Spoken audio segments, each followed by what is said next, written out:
Hi, everyone. So, this week, our social emotional topic is being an effective communicator.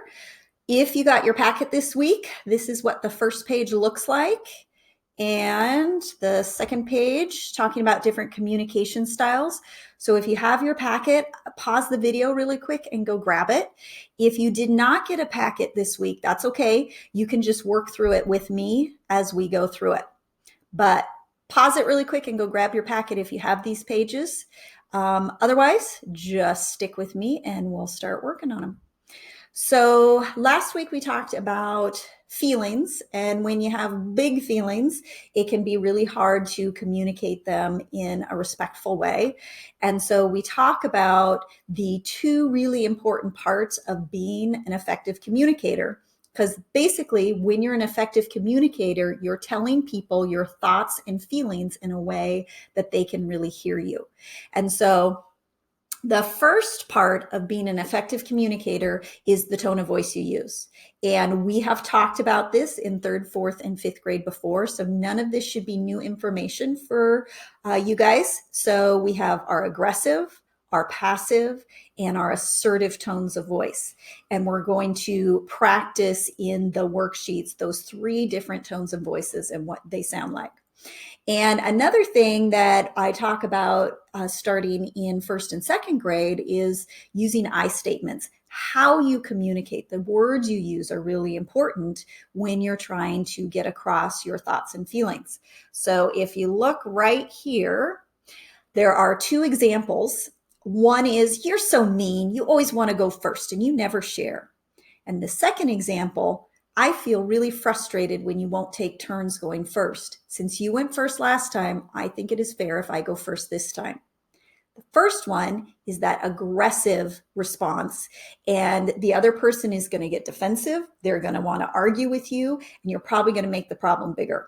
The second one, you're saying how you're feeling, and you're also asking for what you want in a respectful way. And you're much more likely to solve the problem when you use an I feel statement. So we'll talk about that more in the worksheets that we're going to do next. The challenge this week is to use those different tones of voices with your family and see if they can guess whether you're using an assertive, aggressive, or passive voice. And then also practice turning aggressive statements into I feeling statements or passive statements into I feeling statements. And if you want to do a little role play or a little video for me and email it to me, I would love to see it. So, first page of our packet is we talk about those three different communication styles just to make sure you really understand them. And I used a little bit of a different visual for this going home, so it's really easy to understand the different styles so you don't get confused, because especially aggressive and assertive sound very similar, and so it can be easy to get the two styles confused. So we're starting with our passive breeze. So that's what this little blue symbol is. That's our passive breeze. So a light breeze, we might notice it or we might not. It doesn't really impact us, and it's really easy to ignore. And that's that passive communication. People who are passive are easy to ignore. So passive communicators don't stand up for themselves. They let other people make choices for them. They speak quietly. They look shy or scared, and they often apologize for things that aren't even their fault. And passive people act as if their feelings and ideas are not as important as other people's. So when you see that blue symbol, that's that passive breeze. That means passive. Okay. Our next style is our aggressive tornado, and that's our aggressive communicators. And it describes a wild tornado as something that we're startled, shocked, or scared by. It changes the choices we make, sometimes out of fear. So we may do different things because we're scared, and it can damage our surroundings, and it's difficult to ignore.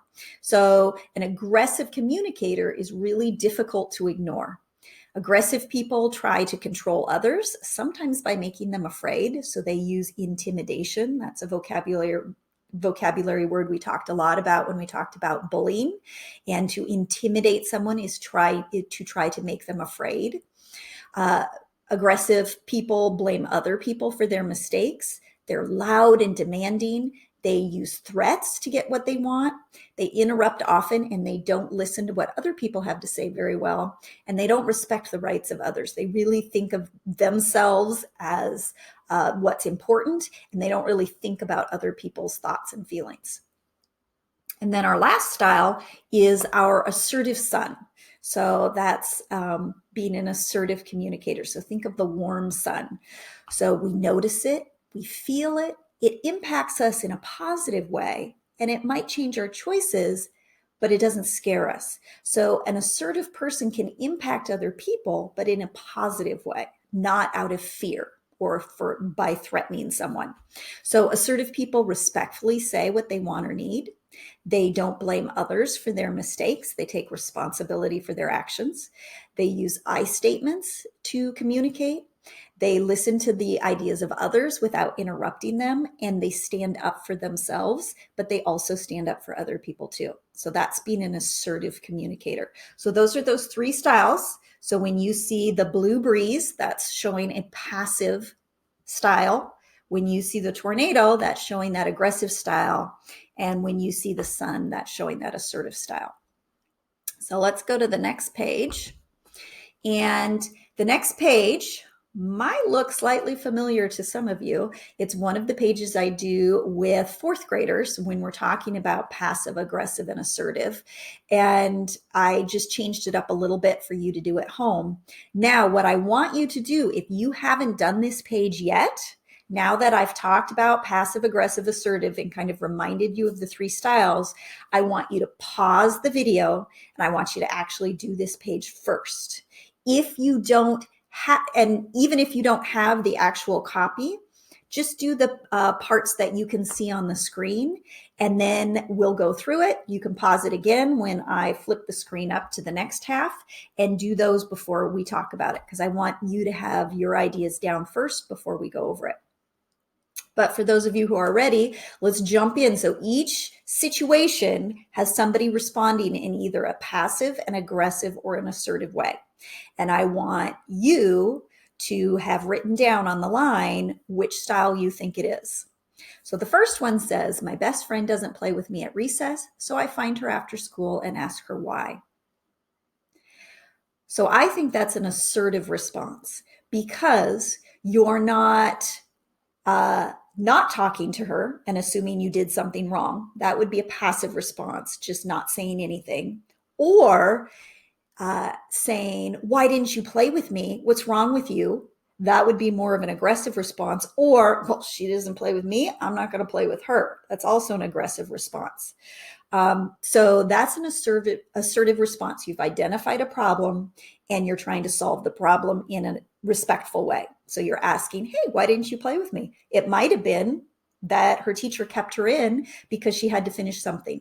And so it didn't have anything to do with you at all. So assertive people know you don't jump to conclusions, just like we talked about in second grade.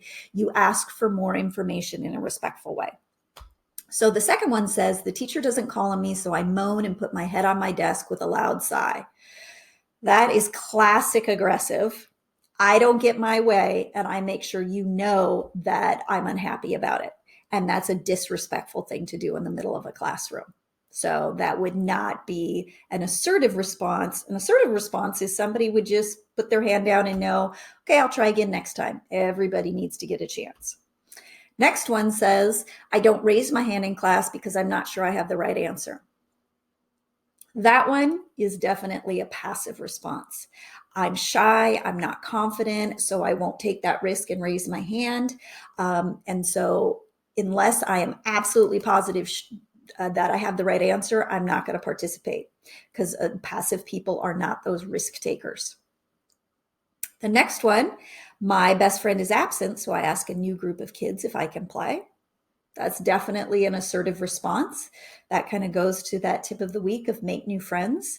It's awesome to have a best friend that you feel really comfortable with, but if that's the only person you can ever play with, you're going to be pretty lonely sometimes. So an assertive person knows, hey, Sometimes I need to ask other people if I can play, and that's okay. That's how you build new friendships. The next one, I'm going to put it all the way up to the top. At kickball, the other team calls me out, so I yell that they are cheating. That's definitely an aggressive response. Aggressive people blame other people and they don't talk it out. And it's never my fault. It's always somebody else's fault. So if I get called out, it's because you're cheating, not because I actually got out. Next one, I'm feeling lonely, so I call a friend and talk. That's an absolute assertive response because you are making a plan and doing something about your feelings. You're not just kind of stewing in them or feeling sorry for yourself, and you're not blaming somebody else for feeling lonely.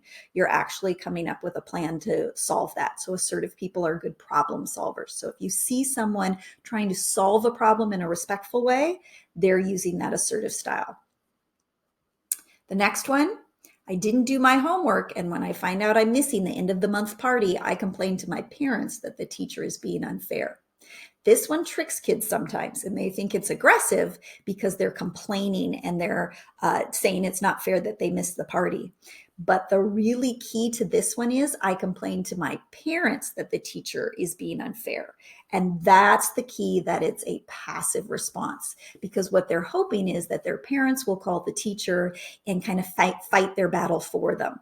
And so an assertive response would either to talk to the teacher about it or to accept the fact that I didn't do my homework, so I don't get to go to the end of the month party. An aggressive response would be to blow up in class and blame the teacher and say it's not fair. The passive response is to go home and complain to your parents and hope that your parents will fight that battle for you.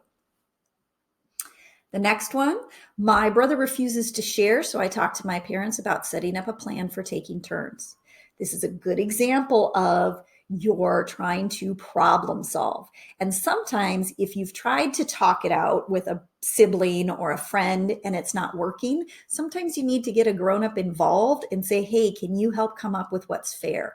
Because a student or a brother or sister may not listen to another student or their brother or sister, but they will listen to an adult and be willing to do what's fair. And so that's an assertive response. You're not tattling, you're not trying to get them in trouble, you're trying to come up with a plan to make it fair. The next one, someone sitting next to me in the cafeteria makes fun of my lunch. I tell them that I don't like that and ask them to stop. Another assertive response. You don't like what they're doing, so you let them know you don't like it and you ask them to stop. And we're assuming that it's in a respectful way. And then the last one, whenever I have a good idea, I usually say it, sometimes blurting out or interrupting others. This is another one that tricks kids sometimes because they say, will you tell us? Assertive people aren't perfect. They make mistakes. And that's absolutely true. But this is an aggressive person who thinks they're assertive. They think, oh, maybe I sometimes blurt out or interrupt others, but they don't catch the fact that they do it quite a bit. So it's that not understanding that give and take of I listen to you, then you listen to me. And they're not catching that they're probably doing a lot more interrupting and blurting out than they really realize. So let's go back over. So the first one was assertive. The second one was aggressive. The third one was passive. The fourth one was assertive. The fifth one was aggressive. The sixth one was assertive. The seventh one was passive. The eighth one was assertive. The ninth one was assertive. And the 10th one was aggressive. And I just realized as I'm looking through this, the last one is the only one with a number. Yeah, you catch mistakes sometimes when you go over it. I'm sure you guys will forgive me. Okay, so let's go on to the next worksheet. So this one goes back to using those different symbols that we talked about before. So we're going to talk about using I statements, and we have our passive little symbol up here, our passive breeze. We have our aggressive tornado, and then we have our assertive son. So for each one of these, it's going to show you an an aggressive or a passive way of saying something, and your job is to rewrite it as an assertive person. So this can be confusing because sometimes kids think it's, how am I supposed to respond? But you're not responding, you're changing the passive or aggressive statement into an assertive statement. So I gave you 2 examples. Let's talk about those. And then if you haven't done the other ones, pause the video, do the other ones first, and then we can talk about it. So the first one says, now this is an aggressive tornado, "You can't play with us. You are a cheater."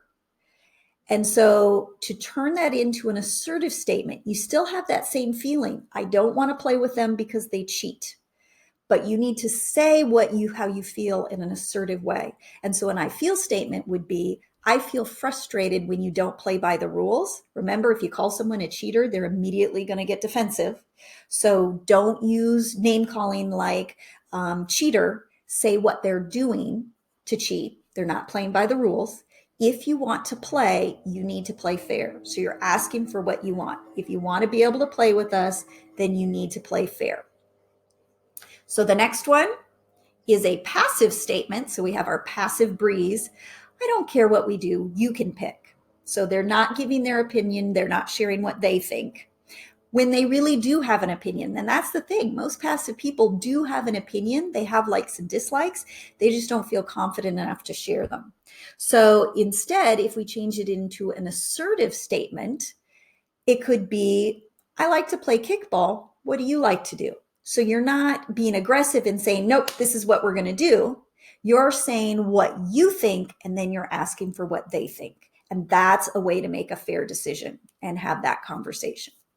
So the first one that you're supposed to do is an aggressive tornado. And it says, I don't care that I went first last time. I want to go first again. And sometimes we really feel that way. Yeah, I went first last time, but I really want to go first again.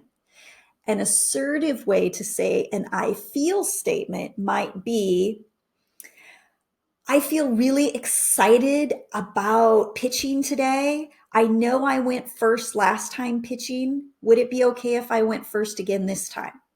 You're still expressing yourself. You're saying, I know I went first last time. I really want to go first again, but you're saying it respectfully. And the other person might say, I don't think that's fair. You went first last time and I really want to pitch too. And an assertive person is going to listen to that and say, okay, you can pitch first. Being assertive doesn't mean you always have to do exactly what's fair. I went first last time, you go first this time. It's not rigid like that. You're having a conversation. You're saying what you think and what you want in a respectful way, but you're also willing to listen to what the other person has to say. And I would love to hear what you wrote for that one. So if you have these done before I've talked about them, so they're the ideas from your own head, I would love to see yours. So if you have an ability to take a picture of it and email it to me, I'd love to see it. So the next one, number 2, says, it's a passive statement. I'm sorry, you can cut me. I can be late. So obviously they're standing in line for something. Somebody's cut them. And so instead of standing up for themselves, passive people often apologize for something they didn't do. So they're saying, I'm sorry, even though it's the other person that cut them. And they're saying, I can be late. So an assertive way to say that would be, I'm going to be late if you cut me. You can go behind me this time because I don't want to be late. Or if it really is okay for you to be late, you can say, you know what, it's okay if you cut me. I can be late. Next time, could you go to the end of the line? So it really depends on what that assertive person really needs. Because with passive people, you don't know. It may not be okay for them to be late. They may get in a lot of trouble, but they're not going to tell you that and stand up for themselves. And so this one, you could say it in a lot of different ways. It depends on what's really happening. And with passive people, you often don't know. With assertive people, they let you know, I can't be late today. I really need you not to cut me. And they'll really express what they think. Or if it is okay, it's okay if I'm a little bit late. You can go first. I'm not in that much of a hurry. And that's all right too. But what they're saying is honest, whereas passive people often say something, but you don't know if it's really the truth. So number 3 is our aggressive tornado. And it says, you're always working. You never have time to play with me. So they're frustrated. They want to spend time with mom or dad, but the way they're saying it is probably not going to get them what they want. It's going to make the problem bigger. So an assertive way of saying that would be, I feel like you've been working a lot lately. Do you think you could play with me when you're done working? You're letting him know how you feel, but it's in a respectful way. And then you're asking for what you want. You're much more likely to get what you want if you state it in that way. Okay, next one. Angry tornado, aggressive tornado. Cut it out. You stepped on my foot. That hurt. And that's kind of when we get hurt, sometimes that's our immediate reaction. We kind of explode on the other person. An assertive way to say it might be, ow, that really hurt. Could you please step back a little bit so you don't step on my foot again? So you're saying how you feel, how that hurt. You're not lying and pretending it didn't hurt. A passive person might say, oh no, that's okay, it didn't hurt, when it really did. So an assertive person is going to say, ow, that hurt. But instead of getting angry and making the problem bigger, they just ask for what they want. Could you step back a little bit so you're not stepping on my feet anymore? And then the last one, number 5, another passive statement. It doesn't matter what snack I get. You can pick first. So that's classic passive statement, not saying what they think, letting the other person go first. So remember, assertive doesn't necessarily mean one thing. It depends on what you really think. So the assertive person may not really care what they might like both the snacks. And so they might say, yeah, it really doesn't matter. I like both of those snacks. Why don't you pick first? Or if they really do like one more than the other, or the other person always gets to pick first, the assertive person might say, you know, I really don't like salt and vinegar chips. Could I have the plain chips? Is that okay? And so they're saying what they think and what they would like, but they're also not demanding, oh, I want these, you can't have these. They're saying, is it okay if I have the salt and vinegar because I really don't, the plain because I really don't like salt and vinegar.